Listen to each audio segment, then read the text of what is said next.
When you dare to share, you break the silence. When you dare to share, you speak your truth.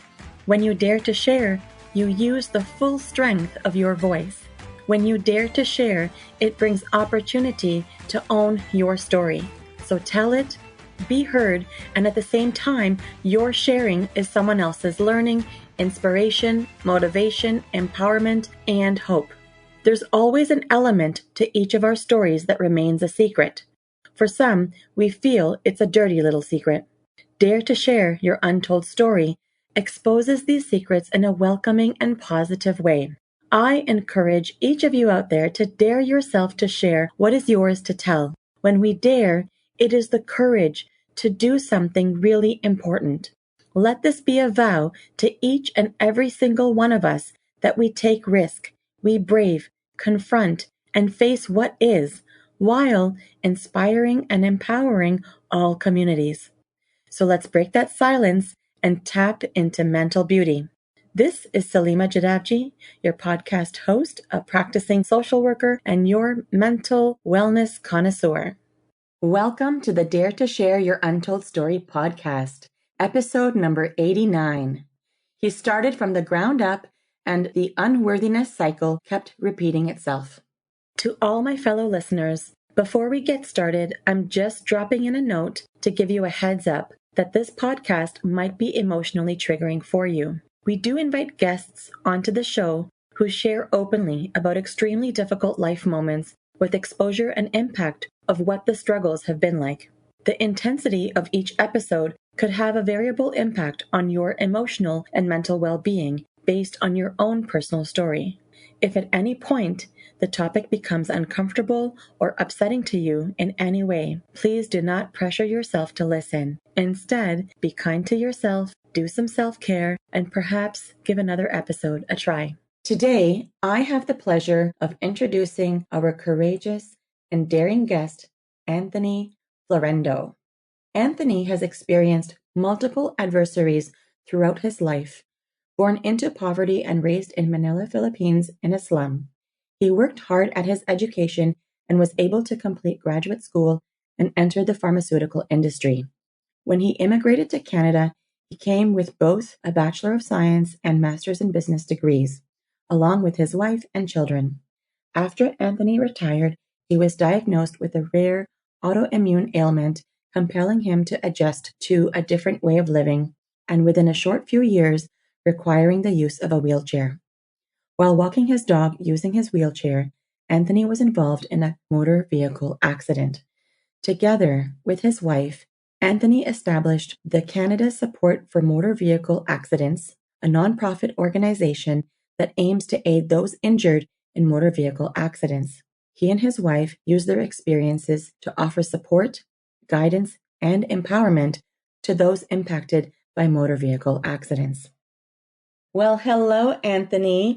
Welcome to the Dare to Share Your Untold Story podcast.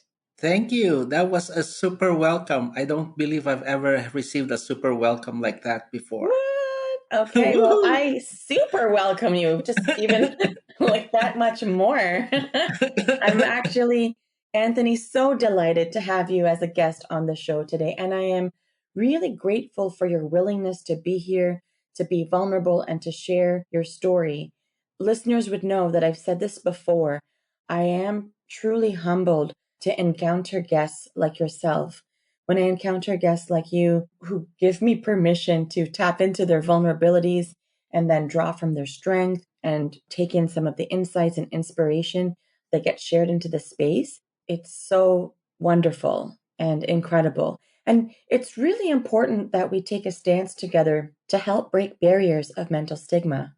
I absolutely agree with you. The pleasure and the honor is mine for allowing me this platform to reach your audience and share my story because I think my story will resonate with someone out there. And if that's the case, that's just super wonderful. And that's exactly it, right? That's what this podcast is about. It's all about bringing forward untold stories that people go through, whether it's directly about a mental health struggle or something else. What we know is no matter what the story, there is impact on one's own mental health in some way, which remains tucked away. And so, by creating this platform, it serves in a way to break the barriers of mental stigma that have been conditioned in our society. So, today, together, Anthony, you and I, that hopeful mission of mine is for both of us to encourage people to share and tell what individuals typically have reservation to express. And of course, I continue to bring forward a trend, and it's called the mental beauty rethink. So, Anthony, what is the first thought that you have? What comes to mind immediately when you hear the phrase the mental beauty rethink? That is a wonderful phrase. I've never heard that phrase before, mental beauty, but that's really what it is about. No matter what our mental condition is, our mental health state, we are all beautiful and we Mm-hmm. have to appreciate that. And the beauty will shine. It's always there. It's Mm-hmm. just a matter of whether it's clouded or not. But if it's clouded, there's always an opportunity to make our mental beauty shine. That's what I think. Mm-hmm. Mm-hmm.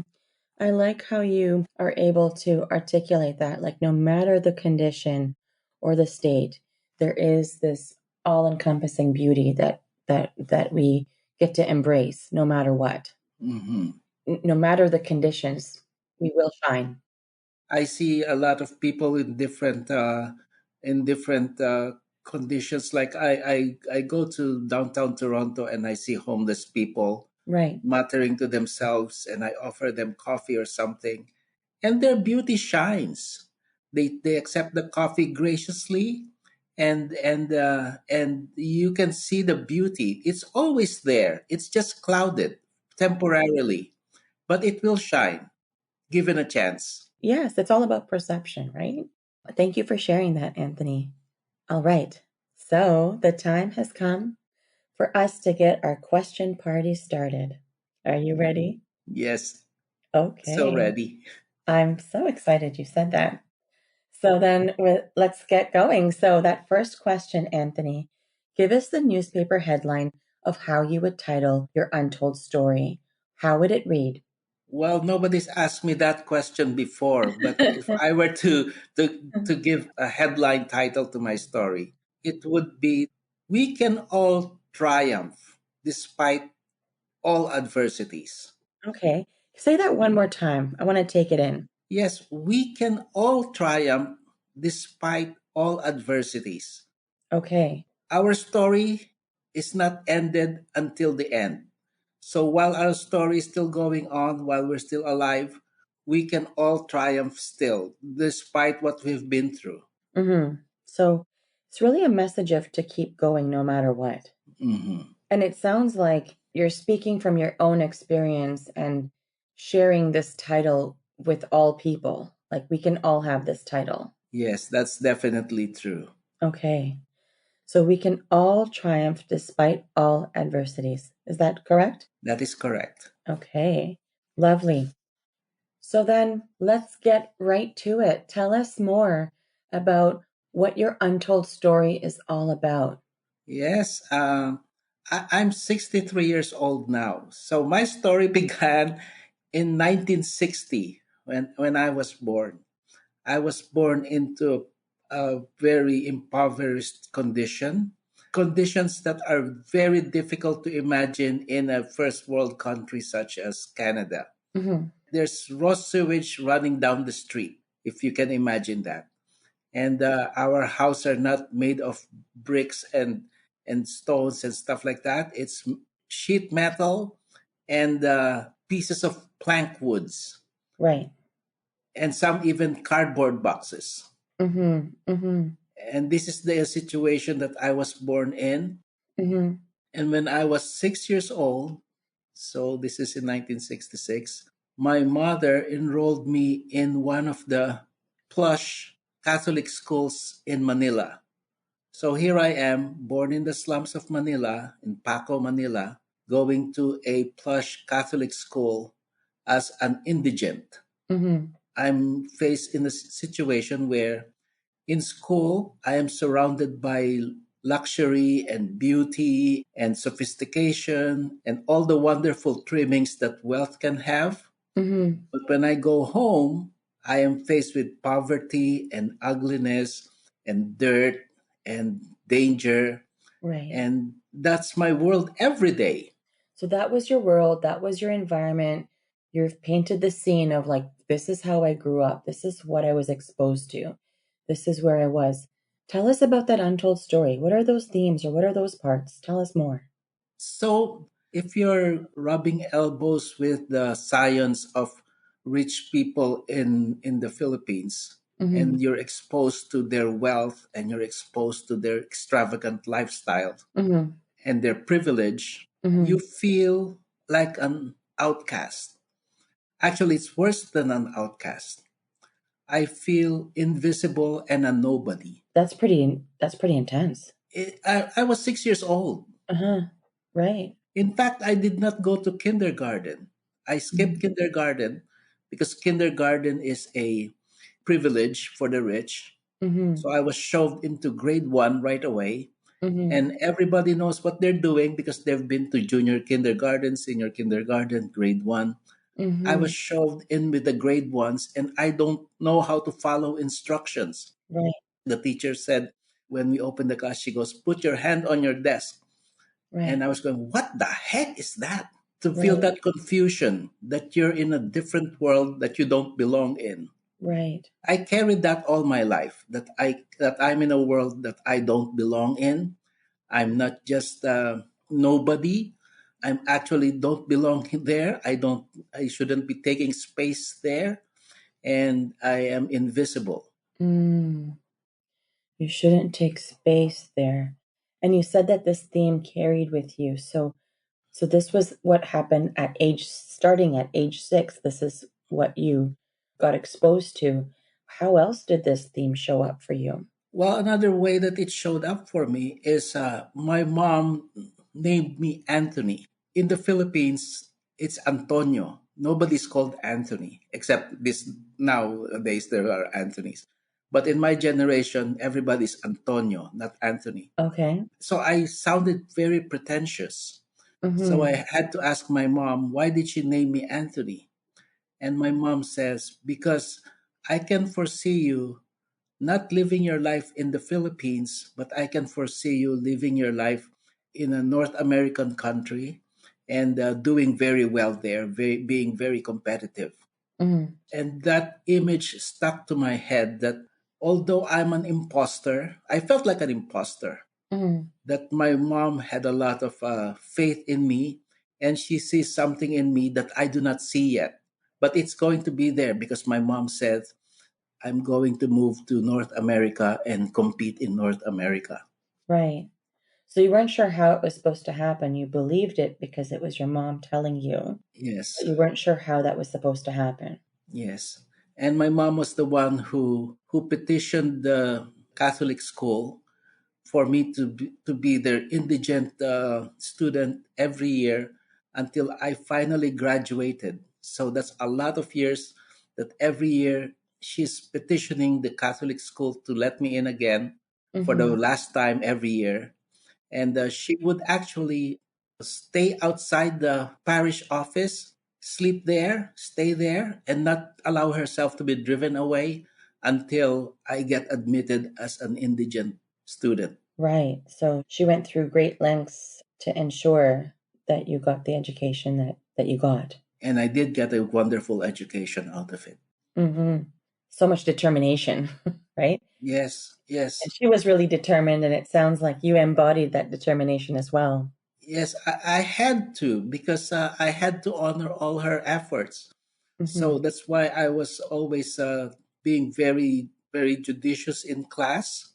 Mm-hmm. I always get top marks. I worked so hard to keep my indigent status and Mm-hmm. scholarship every year and not cause trouble, Mm-hmm. be invisible so that nobody will connect me with being a troublemaker and Mm-hmm. just being a very well behaved boy. And that's very difficult. Your life is like you're walking on tightrope.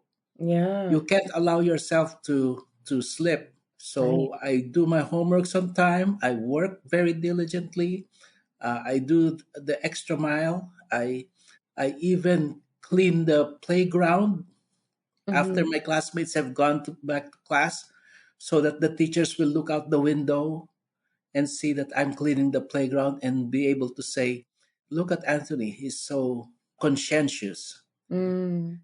So I do all things that I can to be out of trouble and to be Right. recognized as somebody who is worthy to be there, Yeah. all the while feeling overcompensating for my unworthiness, if I may say that. I'm Yeah. trying to overcompensate for my unworthiness. Right. And so tell us more about this desperation to be seen. Yes, so my classmates will go out together, Mm-hmm. right? They will go to movies together. Mm-hmm. And of course, I can pay for the movies. So I'm not part of that. Right. And when they come back to class the next day, they will talk about the movies that they've seen. Right. Even though they all saw it together, they will discuss it, they will be laughing. I'm Right. out of that. That does not happen to me. Even in lunches, they would be ordering lunch from the cafeteria. I don't Right. have money to have lunch at the cafeteria. Right. So I would actually go around, it brings tears to my eyes right now. I would go around and ask my classmates for a bite of their food or Wow. a sip of their pop, Right. because that's the only way I can have lunch and and have something to drink. You know, it sounds like you were very brave, even though there was this part of you that was so desperate to be seen and so head down, do your work, overcompensate. But there's a part of you that seemed to be very bold and brave, knowing that you had to face a lot of odds and you, with that determination motivating you to be brave. I feel that that's what I'm hearing as to how you operated. That comes out of my mom's faith in me. Mm-hmm. My mom had tremendous faith in me that I'm going to amount to something Mm-hmm. and I'm not going to disappoint her. She Mm-hmm. thinks I'm going to go to North America and be a professional. She calls it professional. Mm-hmm. You're going to be a professional, and I'm not going to disappoint her on that, Right. right? Right. And also the way she talks about it is it gives me the assurance that it will happen. So all Mm-hmm. I have to do is go through this, and that will happen. That's my assurance because Mhm. that's what she believes. So it's almost like as difficult as it was, you were trusting the process. Yes. Wow. I have no doubt in the process that I will be successful in the end. Mm-hmm. Although when I was in grade one as a 6 year old, everybody already knows how to read because they've been to senior kindergarten and junior kindergarten. They know how to count, and I don't. I will spend my nights studying like I was studying for medicine, Mm-hmm. because my uncle then was a medical student and he would be studying and I would be studying alongside him. Wow. That's the kind of determination I had. Right. You took every opportunity you had to learn and really tried to take in as much as you could. Mhm. Mm-hmm. It came to the point that I learned how to read so well Mm-hmm. that when my teacher asks a classmate of mine to read something and he cannot read it, she's going to say, "If Anthony can read this, I'm going to whack you," because then you're allowed to whack students. Right. And of course, I can read it. Mm-hmm. Wow. Okay. So it sounds like there was a lot that happened while you were in school and growing up and learning and taking it all in. So what happened when you finished that schooling? Like what transpired next? This is another part of the story that I don't want to share too often, but because this is Dare to Share, I'm going to dare to share it. All right, let's hear it. when, when, when, when I was 12 years old, this was 1972, Mm-hmm. martial law was declared in the Philippines. Because at that time, you might not know this, this is ancient history now. Ferdinand Marcos was the dictator in the Philippines, Mm-hmm. and he declared martial law, and everybody is just under lockdown. Mm-hmm.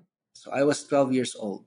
That kind of oppression Mm-hmm. did not sit with me too well because it always harkens back to the what I thought was an oppression on me that's being imposed by the very wealthy people, and I felt oppressed.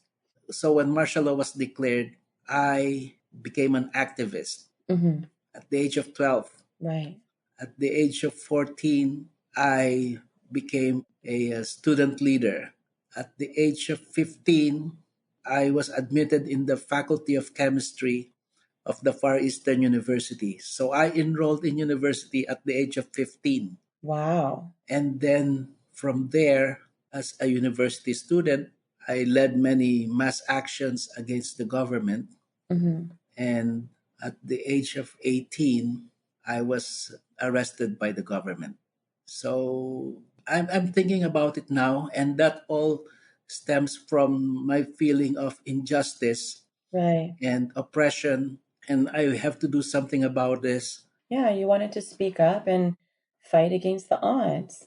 Yes, and somehow I managed to graduate Mm-hmm. and got married and Mm-hmm. have children and had professional life and went to Canada. And something that you shared with me in a private conversation you had is that not only did you attend university at a young age, but you also were able to pursue your MBA. Yes, Right. that's again a part of what I feel is my sense of not belonging. Mm-hmm. After graduation from chemistry, my university degree in chemistry, I work in the pharmaceutical industry. Mm-hmm. And I was doing so well that even though I'm young, there's talk about promoting me to be a product manager. Mm-hmm. But the pushback is he's so young. So I enrolled in an MBA program to boost up my qualification I see. because I felt that I do not belong in management. Mm. They say I'm so young, but that's not it. I do not feel I really belong in management because who am I to be in management? Who am I to be in management? Right? So these are the thoughts that go into your head when you have a feeling of unworthiness. Who am I to even aspire? Mm. But you have to convince yourself that I'm going to give myself the best chance to be in management. I'm Right. going to give myself the best chance to be qualified. So I enrolled in an MBA program, and my company paid for it. Oh, wow. Yes, It sounds like it was such a conflicting time for you, right? Like where you're contending with these big feelings of unworthiness and this feeling of not belonging, and the imposter taking over sometimes and questioning yourself like, who am I to even aspire? Who am I to be in management role? But then there's this other part of you that seems to go, okay, we'll give it a chance anyways. If you can't do it from this route, then maybe try this route. yes, It sounds like a really big conflict that you were continuously contending with. yes. I have a North Star, and my North Star is my mother's unwavering confidence that I am going to amount to something. Hmm. Because the children in the place I grew up with did not amount to anything. They ended up in jail, in gangs, dead, Right. stuff like that, right? But my mom felt that I'm going to amount to something. And Right. she's so confident in it. And that confidence is my North Star. Hmm. Despite what I'm feeling, something is holding me back. My feeling of unworthiness, my feeling of being left out, my feeling of isolation, and that I'm all alone in this. What's pulling me in the other direction is my mom's confidence. Hmm. And I have to give that a chance.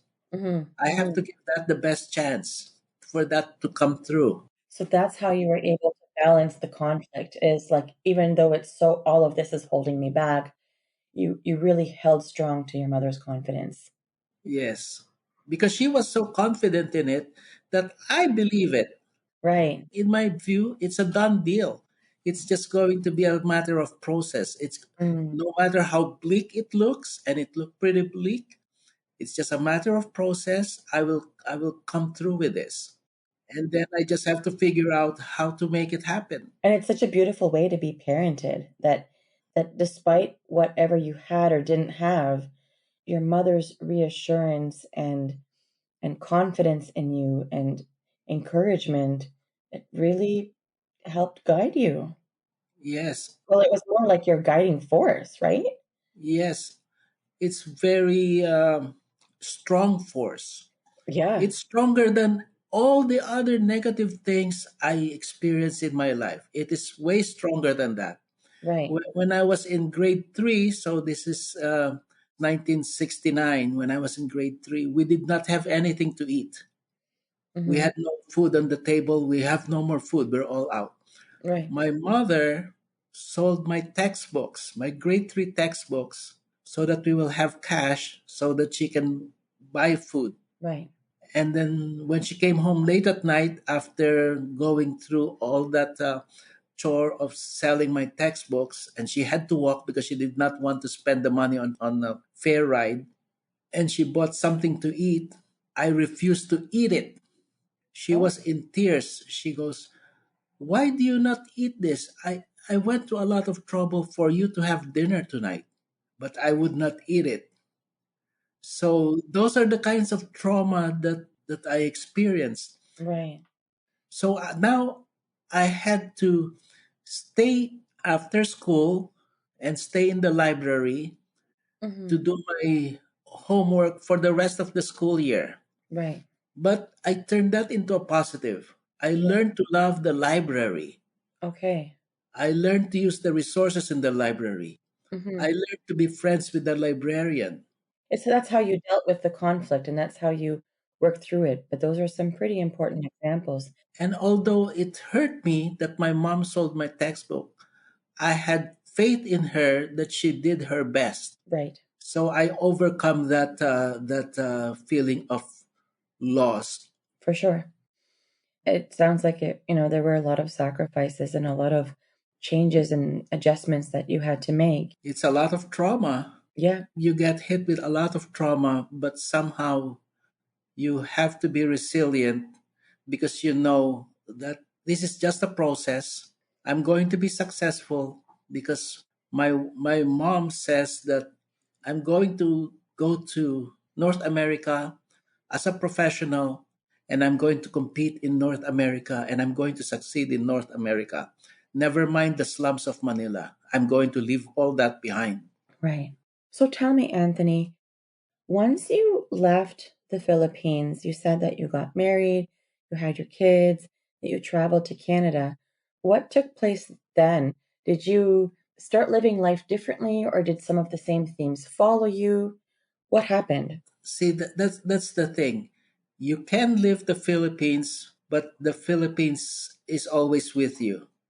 All the things that happened to me in the Philippines followed me to Canada. All those feelings of unworthiness, of not belonging, of being invisible, they followed me to Canada. Mm-hmm. So when I was in the Philippines, I got fast tracked to be an immigrant in Canada Okay. because I wrote a letter to the Canadian subsidiary of my employer because of my credentials in the pharmaceutical industry in the Philippines. They Right. said that as soon as I land in Canada, they're going to have a job for me. And I showed this letter to the embassy, to the Canadian embassy. And I was in Canada a few months, not years, a few months after I applied to come to Canada, I landed in Canada.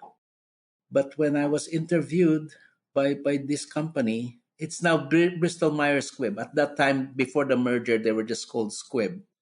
So Squibb, when they sent me to Montreal, they interviewed me, and I was told that you look very young because I was a very small guy in youngish look, and I looked like a boy, Right. even though I was already 27. I really looked like a boy.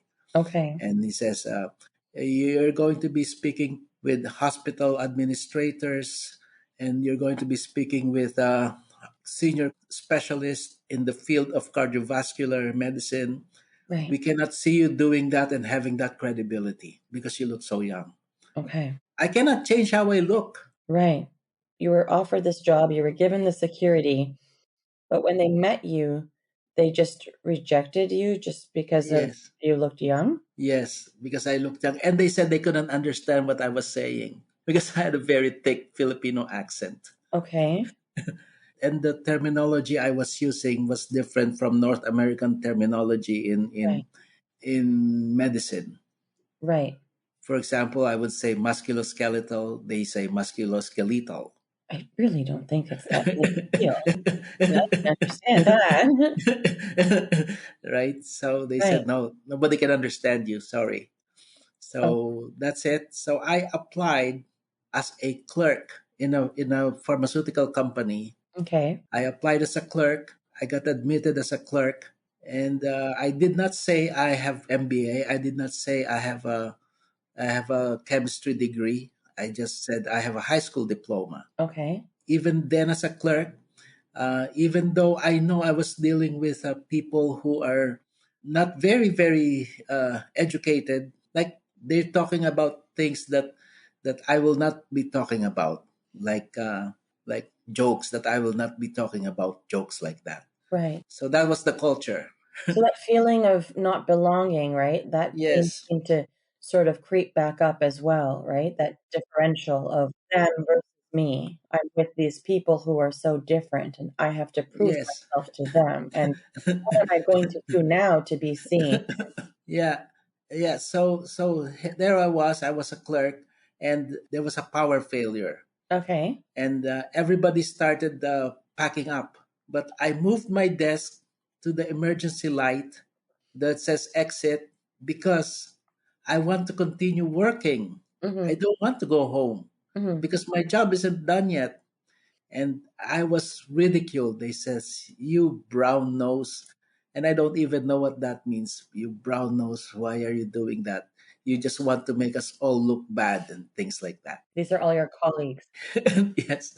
And then Okay. I asked my supervisor, "What does brown nose mean?" Right. And he goes, "Your head is so low on the ground, you're touching shit with your nose." Oh my goodness. So anyway, that's the experience you have to put up with. If your point of view is you don't belong, if your point of view is you're not worthy, if your point of view is you're an imposter, you overcompensate by trying so very hard to be accepted and to be recognized.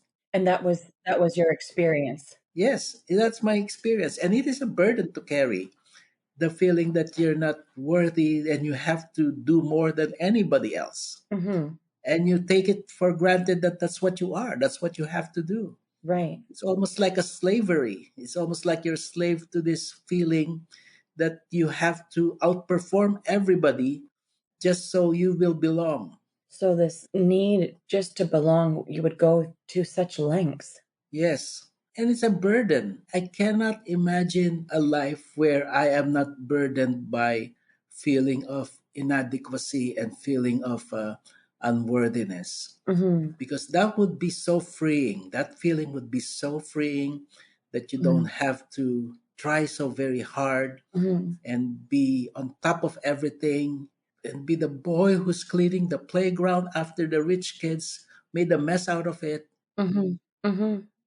You clearly moved up in life, right? So tell me about like when you had your own business, how did you get to that space of being able to do that? Yes, so I rose up from the ranks from being a clerk.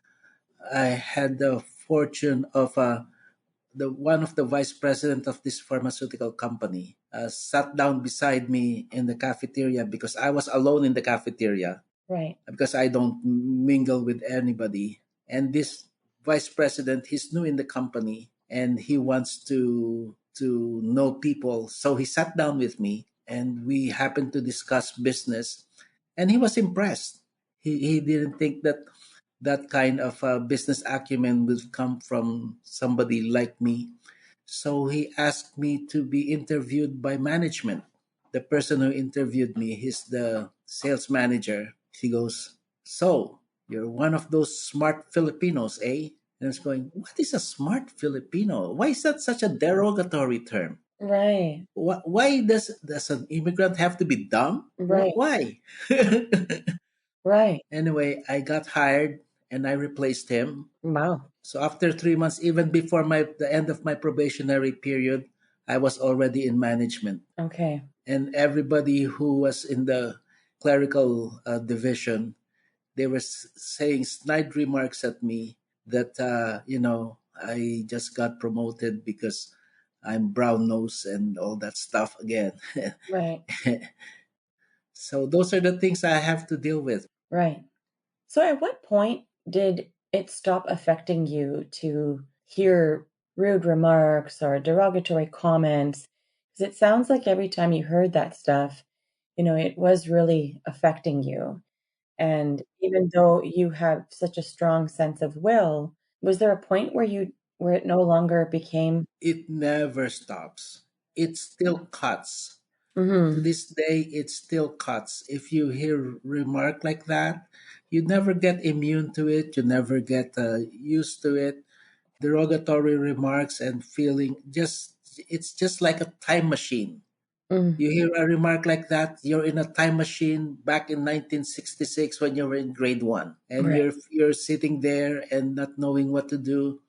Your classmates have their hands on their desk because that's what the teacher said, and you don't know what that means, and they can count and Right. you cannot count, and they can read and you cannot read. They know vowels and consonants. You don't know what the heck those are. You go back and relive trauma, right? Like all the moments Yes, that were so yes, complex and unknown to you, and obviously filled with fear and just all yes. the unknowns and uncertainty. So we should be careful with our words because we don't know what the effects of our words are to people. Like we don't know where they've been or how they got here. Absolutely. So, Anthony, when people come to see me for therapy, individuals are typically in one of three places. Some people are getting started where they just come and they say, I have a lot of stuff that I don't know where to start or what to work on, but I know I have some work to do. And some people are in the middle, or maybe they have some clarity, but they have some ideas of what they want to navigate, or they're perhaps in some sort of an acute situation that they need help to work out. And some people are looking back where either they're trying to gain some closure on some of their life experiences, or they're looking to grow personally and have that personal growth so that they can move forward in life and be resilient and be the best version of themselves. But for yourself, what part of the journey do you think you are in? Would you say that you are getting started, in the middle, or looking back? I have a lot of trauma in my past. I try to live in the present, Mm-hmm. but I wish I was past it. I can't say I'm starting, so I'm in that leaves me in the middle. Mm-hmm. We can all triumph despite all the adversities. We can still all triumph because as long as we're alive, Mm-hmm. our story has not ended yet. We're still in a journey. I triumphed in many, many, many, many ways, but in some ways I have not. I hang on to the triumphs that I had because we all have triumphs. That's our anchor, our triumphs. Yeah. The difficulties, it will come and go, but your triumphs are like your gold medal. You get to keep them. It certainly does sound like when you refer to the triumph, you're keeping yourself reminded that you can move forward. Yes, So if you can share a little bit about how your untold story affected your mental health. I know that for your story, there are several pivotal moments that happened in your life, starting from such a young age to where you are now.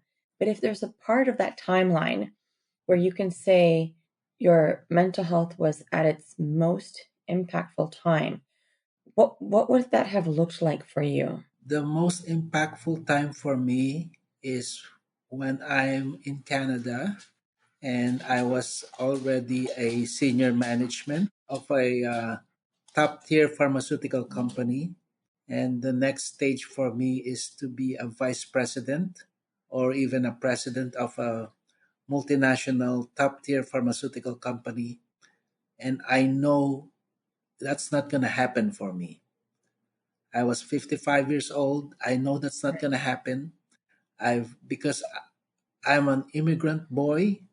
I don't belong in the white male world of top pharmaceutical industry. So you mean like a lot of self-doubt, like a lot of self-doubt type of Yes. inner dialogue. Okay. So I got depressed.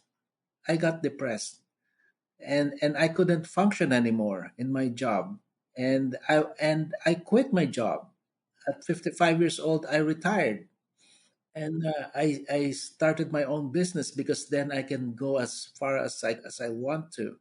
So that was very tough for me because number one, I wanted to be a chemist. I wanted to have a degree, and I worked hard for it, and now I'm a Mm-hmm. chemist. And then I wanted to be in the pharmaceutical industry, and now I'm in the pharmaceutical industry, and I wanted to go to Canada, and now I'm in Canada. I wanted to be in the pharmaceutical industry in Canada, and now I'm in the pharmaceutical industry in Mm-hmm. Canada. I want to be a senior manager in the pharmaceutical industry in Canada, and now I'm a senior manager in a pharmaceutical company in Canada. And then I collapsed. I felt like, that's it. That's my run. I'm done. I cannot fake this anymore because I felt all the while I was faking it. I cannot fake this anymore. I'm going to get found out now that I'm incompetent. So I'm going to get found out now, and it's going to be a disaster. And on my own, I quit. I retired right. at 55 and started my own company. So that's how you were impacted, and your story has so many elements, and the themes of not belonging and feeling unworthy, and the imposter coming, and contending with the conflict of everything that you were witnessing, but then still having that brave mindset, but then still decompensating. That is a Yes. lot. So knowing that you've been through all of what you've been through and where you are now, what is your key message to the listeners of our show? What do you want them to Well, know? I want everybody to know, and this is from the bottom of my heart. I've lived a long time. I'm 63. I've experienced a lot in my lifetime. And what I can say is no matter where we are in our life, we have the right to be happy. And it's all within our reach to be happy. And it is our right to seek Mhm. that happiness. So, what I'm saying is, it is our right to seek happiness and be happy and not accept anything Right. else because that's what we are here to be. Is there any other message that you think is important? It's not over until it's over. Just keep at it, Hmm. and it's gonna get better. I promise. Okay. All right. So I'm curious if you can share what is your game changer inspiration? Like, what was that game changing inspiration that was close to you that really reflects your untold story? Like, was there a particular quote or book or person or event or something that really spoke to you that kept you going? The thing that kept me going, the Yeah, thing that kept me going is my mom. your I know mom. that sounds juvenile that you look up to your mom in that way, but I look up to my mom in that way. She's my North Star. Hmm. By having my mom in my mind, I know that everything will be all right. It's just a matter of process. I will get there, and I have. Hmm. So tell me, what is a cause or an organization that has been impactful to you on your journey that you would like to give a shout out to? Who might they be? Oh, well, I'd like to give a shout out to a company called Prime Healthcare. It's owned by my friend Inga Tekachenko. And the reason why I'm giving her a shout out is because she was the one who took me in when I had a motor vehicle accident. And I was saying to myself, not everybody has an Inga Tekachenko as a friend, so I will be that friend to everybody. So let me start a not for profit organization, which I did, Wow. the CSMVA. Okay. Wonderful. What a great shout out. So, okay, how can people connect with you if they would like to? How are you findable? Where are you findable? Yes, I'm not much of a social media person, but I do have LinkedIn. I have a Mm-hmm. personal page, Anthony Florendo, Mm-hmm. and a business page, CSMVA. Okay. And I have a website for CSMVA, caraccidentsupport.ca. Awesome. Well, we've grabbed all that information from you, so it should be on your show notes page, and people can click there and connect with you in any of the ways that you have mentioned. So, Anthony, guess what? Guess what? Anthony, you have just dared yourself to share.